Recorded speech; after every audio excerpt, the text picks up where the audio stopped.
আসসালামু আলাইকুম গাইজ, আপনারা সবাই কেমন আছেন? আশা করি ভালো আছেন। সো এই ঘরের কাজ শেষে যে নষ্ট টাইলসগুলো পড়ে থাকে সেই টাইলস দিয়ে একটা ডিজাইন করলাম সিঁড়ির মধ্যে।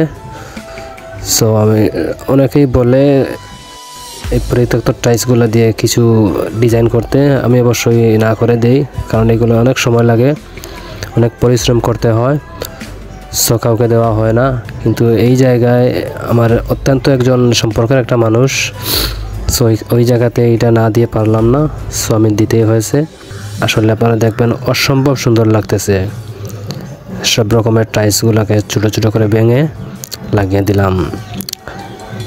আসলে অনেক সময় লাগে, অনেক পরিশ্রম করতে হয়, বুঝতেই তো পারতেছেন।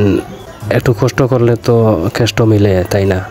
আপনারা দেখতে পারতেছেন আমার সাথে আছে মিস্ত্রি হিসাবে আছে মোহাম্মদ সামি আহমেদ, আর ক্যামেরাতে আছে আমাদের সহযোগী হিসাবে মোহাম্মদ সানি আহমেদ। আর মেহেন্দি কালার একটা টি শার্ট দেখতে পারতেছেন, উনি হচ্ছে আমার অত্যন্ত সম্পর্কের একটা মানুষ, মোহাম্মদ কুদ্দুস আহমেদ রানা। কাজটা হচ্ছে ওনার বোনের বাড়িতে। আপনারা দেখতে পারতেছেন যেভাবে ক্ষেতের মধ্যে ফরাসের বীজ যেগুলা রোপণ করা হয় সেইভাবে আমরা টাইলসগুলো রোপণ করতেছি। অনেক সময়ের কাজ, আসলে খুব সুন্দর লাগতেছে, আপনারা দেখবেন সবাই।